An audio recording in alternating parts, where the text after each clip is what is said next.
Christian communities. Well, we're bringing on right now Stephen Howard. He works for the non-governmental organization in defense of Christians to kind of talk about some of these communities in the Middle East ahead of Easter. What can American Christians do to bring awareness to them? That we can do for our brothers and sisters in the Middle East is advocate. Just 1 month ago, Pope Francis went to Iraq to a Christian community that dates back to the time of Jonah the prophet. A community that 20 years ago was over 1.5 million and today is less than 250,000. Pope Francis went to the heart of the ISIS caliphate, where terrorists said that they wanted to destroy Rome and destroy him, and he preached a message of love, and he preached a message of tolerance and forgiveness. We have an obligation as citizens here in the United States, in the most powerful nation in the world, to give voice to the voiceless. And In Defense of Christians exists because fundamentally, actually, Christian communities in the Middle East, the very land where the religion was born, are genuinely at threat of extinction from experiencing multiple genocides, terrorism, and sectarianism.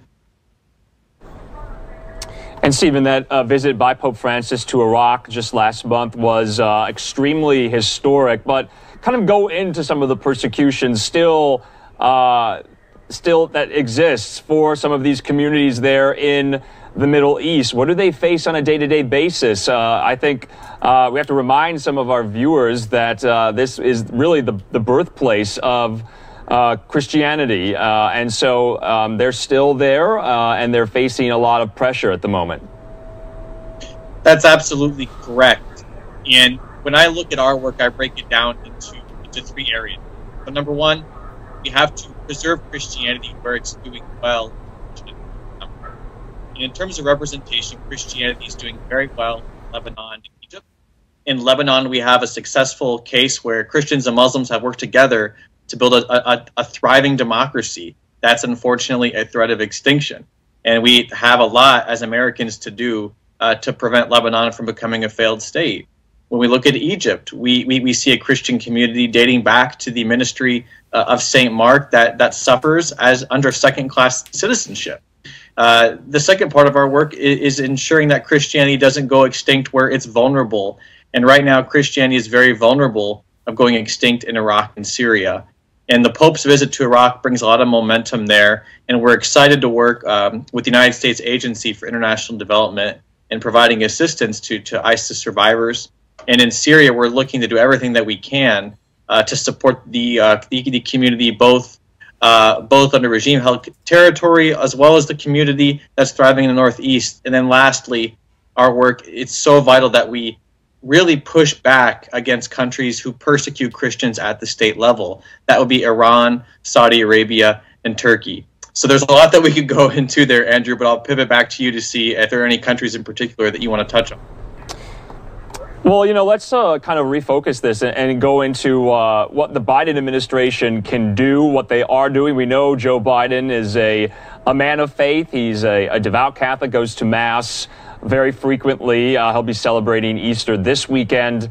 What do you expect? What do you want the Biden administration to do to bring awareness to this?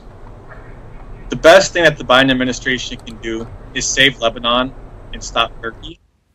In Lebanon, we are seeing a situation where the most ethnically and religiously diverse country in the Middle East is genuinely at risk of becoming a failed state.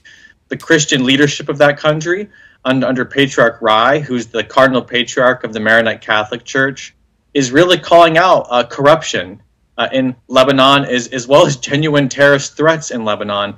And he's pleading for there to be an international conference at the United Nations to save Lebanon. And so President Biden can direct his ambassador to the United Nations to step up in that way, which would be huge. But even simple things like providing humanitarian assistance to a population that's desperately in need of it, supporting the Lebanese armed forces, which he's traditionally done as vice president, as senator, is huge. And then number two, stopping Turkey.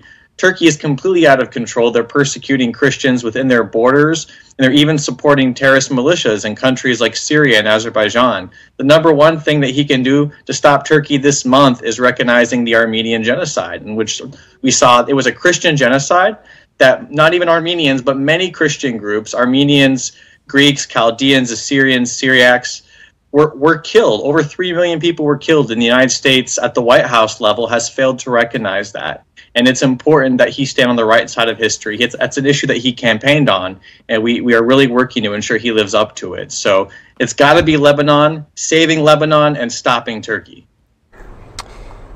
And Stephen, just last question for you. You know, here domestically, what is your organization doing to kind of, you know, work with American partners to bring awareness to your group and to the plight of many of these communities in the Middle East, especially around Easter? How important is this time for them and for you? What we've seen, and this was very eloquently put by our president, Tawfiq Baghdini, and Bishop Gregory Mansour, is that Middle Eastern Christians have experienced a Good Friday. They know genocide, they know war, they know terrorism. And what we saw with what Pope Francis did by going to Iraq was really reminding them of the resurrection. And in fact, it might even be good for us as Americans. You know, really, let's look at what they've experienced. The joy that they lived their lives with, the courage that they lived their lives with, is a reminder to us of the resurrection as well. So that they continue to bless us. I'll remind you, Andrew, I know that you're a son of Michigan. I myself am half Lebanese American, and there are, in fact, millions and millions of Americans who have roots in these historic Christian communities of the Middle East. I know you folks from Michigan would know that better than anyone. And the reality is just get to know your neighbors. We are Americans. We are American voters. We care about these issues. And we've done some historic work on a bipartisan basis to educate our lawmakers about them. But we need help. We need allies. And so I would encourage your listeners to check out indefenseofchristians.org and learn more about our work. All right, Stephen Howard there with In Defense of Christians. Thanks for bringing us that story here and the